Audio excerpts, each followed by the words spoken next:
তুমি বড়লোকের মেয়ে, তুমি যে বাড়ি ছেড়ে চলে আসছো, তোমার বাবা মা কি কেউ মানবে না? এখনো সময় আছে, বাড়িতে চলে যাও। তোমার এত ভয় পাওয়ার কারণ কি? আমি তোমায় ভালোবাসি, আমার বাবার টাকা পয়সা সবকিছু ছেড়ে তোমার কাছে চলে আসছি। তোমার বাবা যে জল্লাদ, টাকা পয়সার প্রচুর অহংকার তার, সে আমাকে গুন্ডা দিয়ে মার খাওয়াতে পুলিশ দিয়ে ধরিয়ে দিতে পারে থানার মধ্যে। হ্যাঁ, এটা আমার বাবা পারতো যদি আমার বয়স 18 নিচে হতো। এখন আর পারবে না, কারণ 18 বছর হয়ে গেছে আমার। এখন আমার সিদ্ধান্ত আমি নিজেই নিতে পারবো, থানা পুলিশ কিছু করতে পারবে না, কারণ আমরা উভয়জনই অ্যাডাল্ট পারসন, সো ভয় করার কোনো কারণ নেই। আমি বুঝলাম না তুমি এত ভয় পাচ্ছ কেন? আমি আছি তো তোমার সাথে, যত যাই হোক আমি তোমার পক্ষেই থাকবো। চলো এবার যাই। আমি ভয় পাই কারণ আমি গরিব, আমার একটা ফ্যামিলি আছে, আমার জন্য আমার ফ্যামিলি কষ্ট পাবে সেটা ভেবে আমি ভয় পাচ্ছি। যাই হোক, এসে যখন পড়েছো এখন তো তোমায় নিয়ে যুদ্ধ করতেই হবে, যা আছে কপালে দেখা যাবে শেষে। চলো এখান থেকে তাড়াতাড়ি কেটে পড়ি।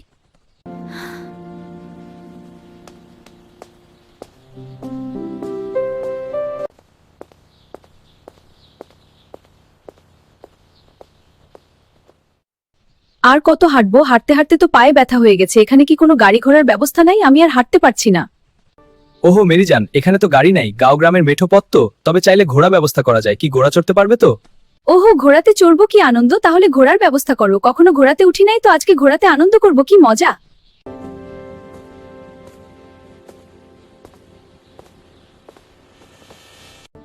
এই যে হাঁটছি, খুব ভালো লাগছে। হ্যাঁ, খুব সুন্দর। ও দেখো, একটা ঘোড়া!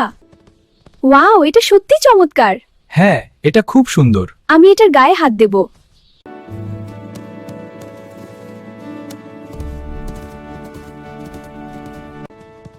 এই যে ঘুরছি, খুব মজা লাগছে। হ্যাঁ, তোমার সাথে এরকম সময় কাটাতে ভালো লাগে। আমিও। আমরা এখন শহর থেকে অনেক দূরে চলে আসছি, তোমার বাবা আমাদেরকে আর কখনোই খুঁজে পাবে না। ওয়াও, এই গ্রামটা তো অনেক সুন্দর, এখানকার ঘরবাড়িগুলো অনেক সুন্দর। আমরা সারা জীবন এখানেই থেকে যাব।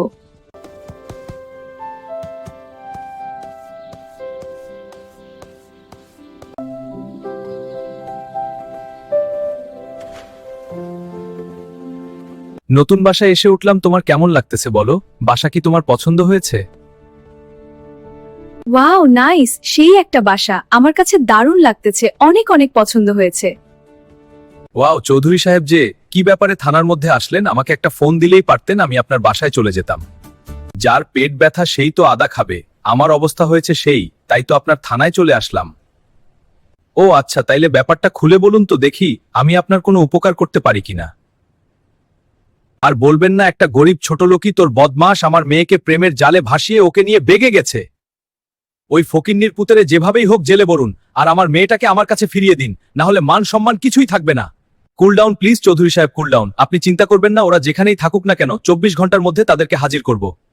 তাই করুন, আমার মান সম্মান যাতে প্লাস্টিক না হয় সেই ব্যবস্থাই করুন, আমার যাতে আর থানায় না আসতে হয়। ঠিক আছে, আমি এখন বাড়িতে চলে যাচ্ছি, ফোন করে বা কি আপডেট আমাকে জানাবেন। ঠিক আছে? ঠিক আছে। কে আছে এখানে?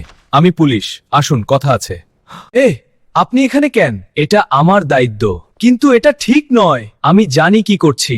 আপনার নামে থানায় চার্জ ওয়ারেন্ট আছে, কারণ চৌধুরী সাহেব থানায় মামলা দায়ের করেছে, বড় লোকের মেয়ের সাথে প্রেম, এবার ঠেলা সামলা।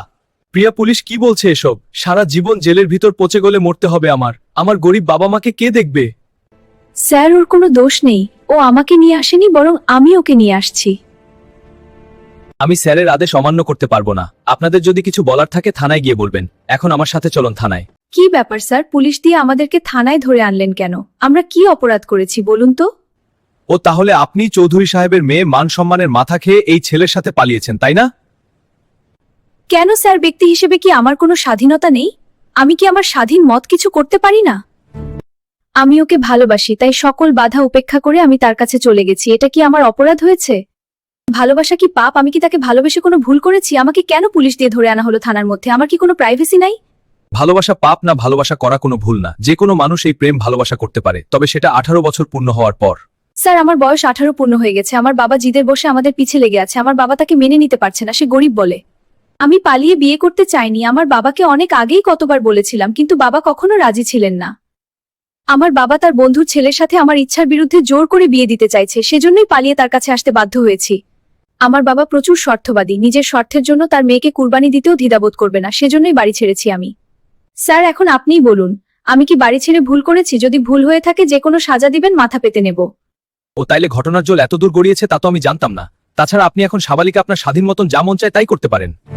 টেনশন করবেন না, আপনার বাবাকে খবর দিচ্ছি আসতেছে, আমি আপনার বাবার সাথে কথা বলবো, না মানলে আমি আপনাদের দাঁড়িয়ে থেকে বিয়ে দেব। চৌধুরী সাহেব, আপনার স্বার্থের জন্য অন্য কারো স্বাধীনতা নিয়ে খেলা করতে পারেন না, এটা আইনত অন্যায়। শুনেন চৌধুরী সাহেব, আপনার মেয়ে এখন সাবালিকা, সে যাকে ইচ্ছা তার সাথে বিবাহ করতে পারে, আমরা কেউ তাকে বাধা দিতে পারবো না। তার চেয়ে ভালো হয় আপনি ওদেরকে মেনে নেন। ছেলে গরিব দেখে কি হয়েছে, ছেলে তো শিক্ষিত আছে। আপনি তো অরাল সম্পত্তির মালিক, আপনার তো একটা মাত্র মেয়ে, কোনো ছেলে নেই। আপনার কোম্পানিতে চাকরি দিন, দেখবেন ছেলেটা অনেক ভালো করবে। আপনি ঠিকই বলেছেন, আসলে আমি তো এরকম করে ভাবিনি। মেয়ে সুখী তো আমার সুখ, মেয়ে যদি ওকে নিয়ে ভালো থাকে তাইলে আমার কোনো আপত্তি নাই। বেঁচে থাকো বাবা, তোমাদের প্রতি আমার দোয়া রইল, তোমরা জীবনে অনেক বড় হও। আপনাদেরকে বলছি, আমার কান তো আমি করলাম, এবার আপনাদের গ্রাম আপনারা করেন, বুঝেন নাই? মানে লাইক কমেন্ট সাবস্ক্রাইব করবেন। ওকে, বাই বাই।